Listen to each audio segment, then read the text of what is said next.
The noble savage.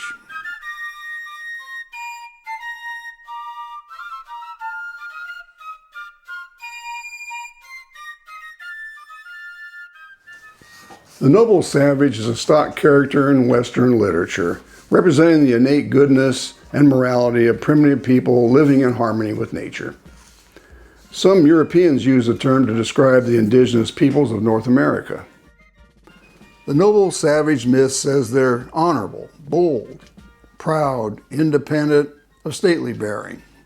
Their leaders were gifted orators, their warriors brave, their princesses beautiful. Creatures of innocence and simplicity, they lived from the bounty of the land, waters, and sky. Many European authors of the Romantic period, the early 19th century, used the noble savage idea to express a longing for a deep connection to nature, just as the Industrial Revolution was coming on. In America, the painter George Catlin made admirable portraits of the Indians back then. In 1784, the frontiersman Daniel Boone became a superstar at age 50 when he was glorified in the book The Discovery and Settlement of Kentucky. Daniel Boone, a man who knows Indians, became a legendary hero who embodied the cultural identity and aspirations of the whole nation. Also in 1784, the United States became a newly independent country. We proclaimed equality and democracy to the world. The fact that the white race was dominating the American Indians posed a difficulty. During the 1820s, as Andrew Jackson was removing the Indians of the South, an origin myth of the United States appeared. It harmonized the high-minded language of our nation's founding with the facts on the ground. The novelist James Fenimore Cooper was a prime inventor and purveyor of the new myth. A wealthy land speculator in upstate New York, Cooper began writing a series of 5 historical romances in 1823.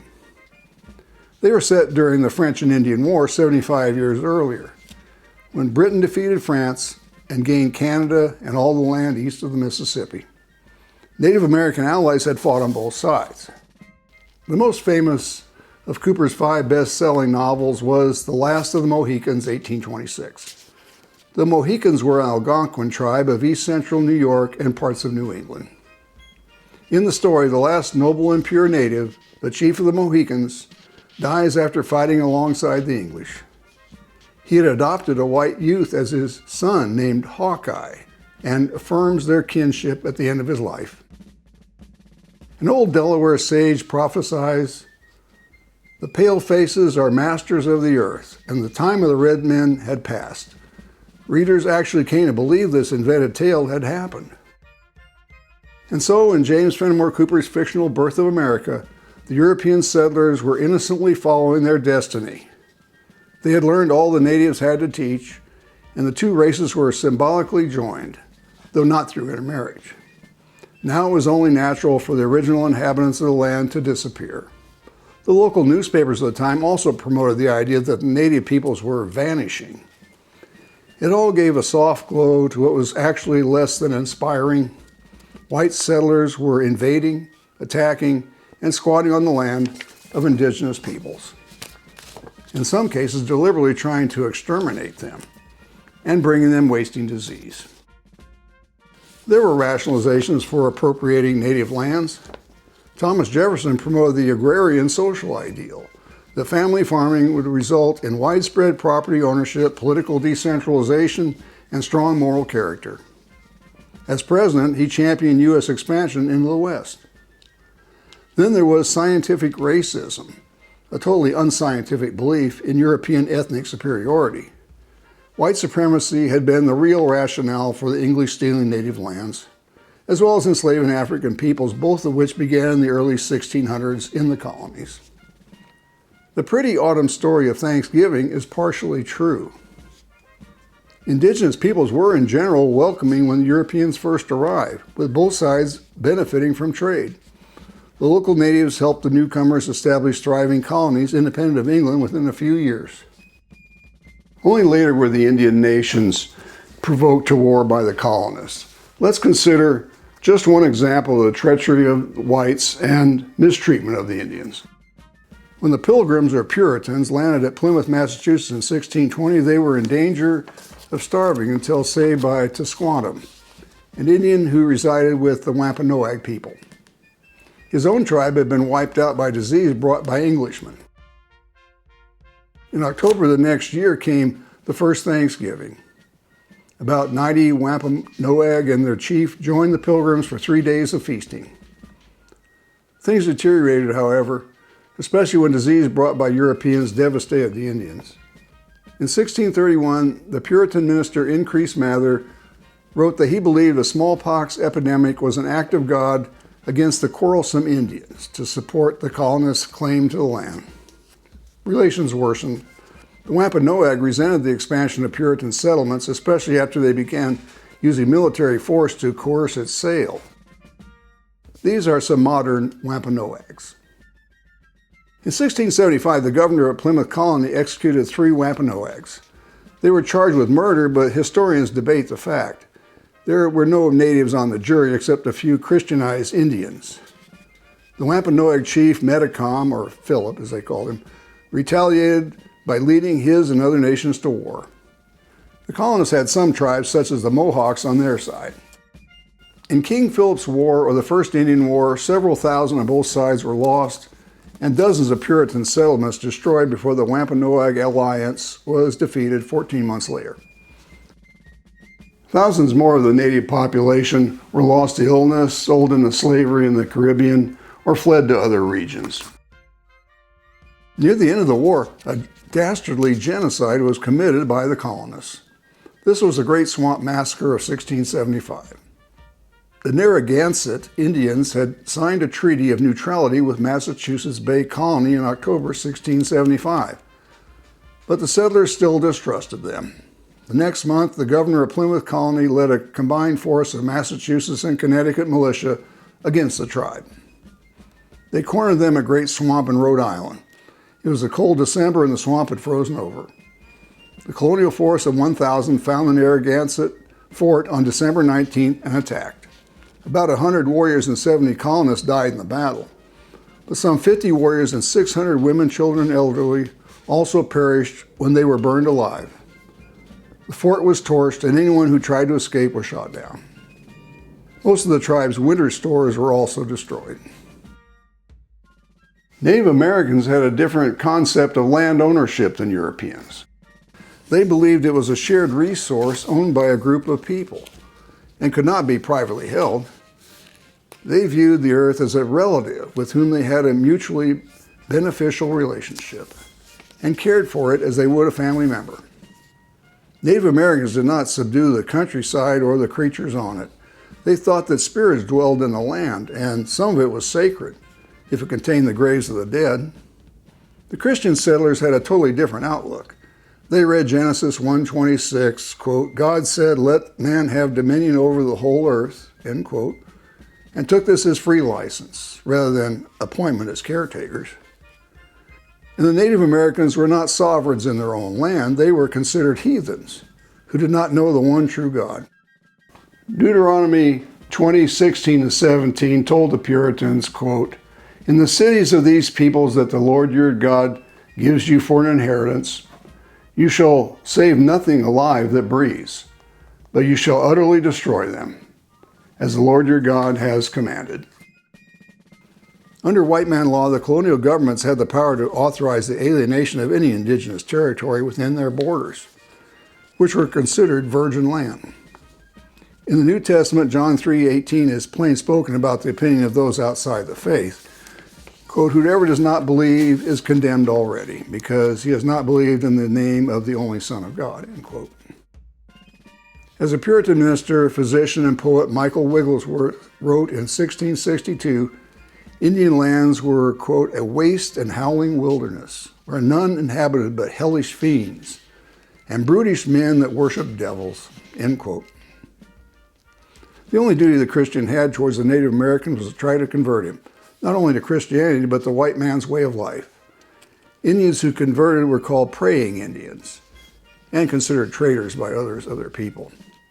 When the English settlers arrived, the original 13 colonies had at least 3 million native inhabitants. By the time of the American Revolution, 150 years later, the population had dropped to around 150,000 due to disease, displacement, and genocide. Beginning with Tecumseh's War in 1811 through the Second Creek War in Alabama, 1836, simultaneous conflicts in the Midwest and South U.S. resulted in the defeat of the American Indians in those regions. Some 100,000 American Indians were forcibly removed from what is now the eastern United States to the Indian Territory or Oklahoma along the Trail of Tears. By the middle of the 19th century, U.S. policymakers had become impatient with the slow progress of their plans to civilize indigenous groups who insisted on maintaining their traditional way of life. This frustration was shown in a new stereotype. Noble savage had been bad enough a backhanded compliment. Now they were called wretched Indians. Charles Dickens, the most popular British writer of the mid-1800s, captured the change in attitude in his 1853 essay, The Noble Savage.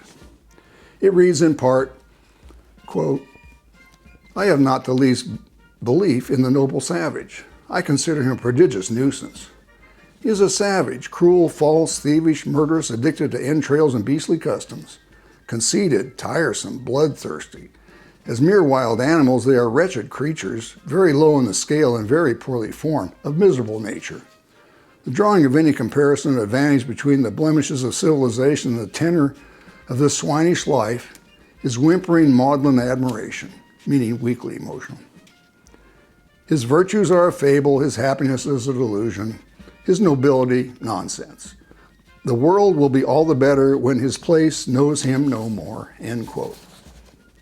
The Indian Wars of the West began during the Civil War in 1862 and ended in South Dakota in 1890 with minor fights into the 1920s.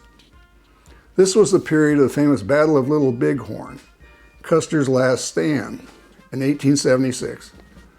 Custer's force of 210 U.S. cavalry died to the last man when they attacked a massed camp of Lakota Sioux, Cheyenne, and Arapaho. As officially described by the U.S. Army Center of Military History in 2005, the Indian Wars of the West were, quote, "the showdown between the older Americans and the new, between two ways of life that were by now basically incompatible. The besieged Indian, with an alien civilization pressing in and a main source of livelihood, the buffalo near extinction, was faced with a fundamental choice: surrender or fight. Many chose to fight," end quote. We should add that over 40 million bison were purposely eradicated, killed off by white sharpshooters, some encouraged by government agents who offered bounties. Although it was never official U.S. policy to kill buffalo in order to subdue Native Americans on the plains, the Army was certainly conscious of it. In the 1870s, sometimes 5,000 buffalo were slaughtered in one day. In 1884, only 325 buffalo were left. Today, we have 500,000 of the 2,000-pound beasts bred as livestock. Some of them weigh 2,400 pounds. During the Indian Wars of the West, an estimated 2,300 U.S. Army soldiers and white civilians were killed, and 5,300 Native Americans. Twice that many were wounded. There were cold-blooded massacres of Indian non-combatants by the U.S. Army. At the 1863 Bear River Massacre in Idaho, some 250 Shoshone were killed when their encampment was attacked. At Sand Creek, Colorado in 1864, a village of Cheyenne and Arapaho was destroyed, with as many as 600 mostly women and children killed. At the Marias Massacre of 1870 in Montana, a camp of sleeping Blackfeet was attacked with about 200 slaughtered, mostly women, children, and old men. And at Wounded Knee, South Dakota in the bitter December of 1890, nearly 300 starving Lakota Sioux who had left the reservation were tracked down and killed by soldiers. The cavalrymen did not discriminate between warriors and women and children.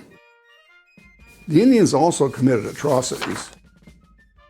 In the 1862 Minnesota Massacre, the Dakota Sioux attacked encroaching settlers. Warriors killed 600 to 700 men, women, and children, and 40,000 were driven out. In the Mountain Meadow Massacre in Utah, 1857, Ute Indians ambushed a Mormon wagon train, wiping out as many as 140 immigrants. In the seemingly endless raids by Apaches in Arizona and New Mexico from 1861 to 1886, left 180 settlers dead that we know of. But there's no equivalency for the broken treaties on the part of the United States, diabolical legal machinations by legislatures, the white man's lust for gold, and genocidal intentions. These were beyond excuse. Even Theodore Roosevelt, a driving force for economic and social justice for his countrymen, shared the prevailing negative view of Native Americans. Having lived in the Dakota Territory for 4 years, Roosevelt said during an 1886 speech, quote, "I don't go so far as to think that the only good Indians are the dead Indians, but I believe 9 out of every 10 are, and I shouldn't like to inquire too closely into the case of the 10th, end quote. The Native American population declined by more than half between 1800 and 1900, with fewer than 238,000 remaining. That's the ghost dance, begun in 1889 by a Paiute seer in Nevada. He foretold an army of dead warriors avenging the native peoples and restoring their land. Could the result have been different when the white and native cultures met? Had the Indians been able to unite with a European ally or amongst themselves, they would have been a daunting force, especially in the early years. The Native Americans were not peacefully coexisting before the Europeans arrived, a myth that still lives on. They could be brutal to each other, even enslaving captives, and this persisted after the white invasion, as the Indians called it. So the settlers were able to make allies of some to fight against others, picking them off piecemeal. This was similar to the way Cortez and his 450 Spanish soldiers had defeated the Aztec Empire back in 1519 by allying themselves with historic enemies. The few times the Indians of the United States united were too little, too late. But war with the whites only accounted for 5 to 10% of their losses. Obliteration from disease probably doomed them from the start.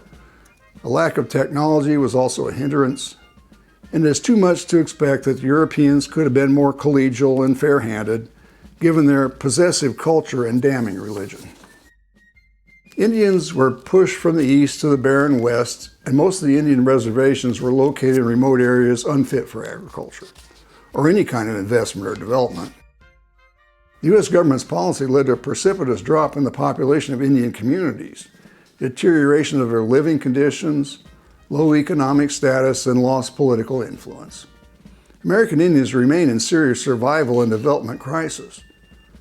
The slaughter of the Indians, attack on their non-combatants, use of starvation as a weapon, forced relocation, forced cultural assimilation, and unjust treatment constituted de facto genocides under the terms of the UN Convention. Of course, these international norms did not exist before 1948. White missionaries generally failed to make many converts of the Indians. One native who was given a Bible dug a hole and tossed it in, announcing, "It deserves a decent burial." On the other hand, many white people have found the spirituality of the Native Americans inspiring. I was one of these. I heard the 1854 speech of Chief Seattle in the chapel at college in my senior year. A Unitarian Universalist minister read it. Seattle had fostered friendly relations with the settlers in Oregon and Washington. Asked to sell tribal land in Oregon, Chief Seattle responded to the U.S. Commissioner in part, quote, "How can you buy or sell the land, the sky? The idea is strange to us. If we do not own the freshness of the air and the sparkle of the water, how can you buy them? Every part of the earth is sacred to my people. Every shining pine needle, every sandy shore, every mist in the dark woods, every meadow, every humming insect. All are holy in the memory and experience of my people. We are part of the earth and it is part of us. If we sell you our land, remember that the air shares its spirit with all the life that it supports. The wind that gave our grandfather his first breath also received his last sigh. So if we sell you our land, you must keep it apart and sacred. Your destiny is a mystery to us. What will happen when the buffalo are all slaughtered? What will happen when the secret corners of the forest are heavy with the scent of many men, and the view of the ripe hills is blotted with talking wires? Where will the thicket be? Gone. Where will the eagle be? Gone. The end of living and the beginning of survival. When the last red man has vanished with this wilderness, and his memory is only the shadow of a cloud moving across the prairie, will these forests still be here? We love this earth as a newborn loves its mother's heartbeat. So if we sell you our land, love it as we have loved it. Preserve the land for all children and love it as God loves us. There's only one God. No man, be red man or white man, can be apart. We are all brothers after all." End quote. Seattle was chief of the Squamish people, Squamish. I have personally met two American Indian chiefs. The first was during a vacation to Yosemite with my family in 2001. We met Phil Johnson, leader of 400 members of the Miwok people who now reside outside the park. The tribe used to live in Yosemite Valley. After attempts by the U.S. cavalry to evict them failed, they were allowed to stay after Yosemite became a national park in 1890. The Miwok remained as a tourist attraction. Then in 1953, only those who were park employees were allowed to stay, and their camp was destroyed. When we saw him, Phil Johnson was serving as a U.S. park ranger, conducting interpretive talks at a reconstructed Miwok village on the valley floor. There he is, wearing the garb of a laborer working for white ranchers after the tribe was dispossessed. Chief Phil had a quiet and calm demeanor and a very respectful way of teaching the children. After telling them all about the resources available to the natives, he would ask how they would accomplish something. This was in lieu of outright lecturing. He also lit a fire using friction between two sticks and kindling. It didn't take that long, maybe a minute. Then in October 2015, I attended the gathering of the Ohlone people, Ohlone, at Coyote Hills Regional Park in Fremont, California. I was standing behind a large crowd watching the dancing in native dress when an 88-year-old Ohlone lady offered me her chair. I declined, but she said, "I've been sitting long enough." She stood right next to me during the rest of the ceremonies, narrating what the dances meant and the creation story.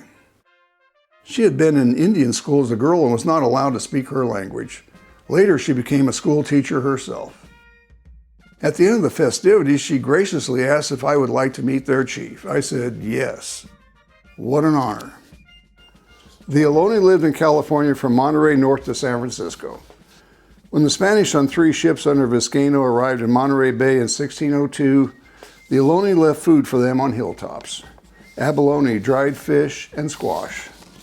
The squash contained vitamin C, which healed the scurvy that was plaguing the Spaniards. From experience, I know that the Native Americans are noble Americans indeed, noble meaning possessing fine personal qualities and high moral principles.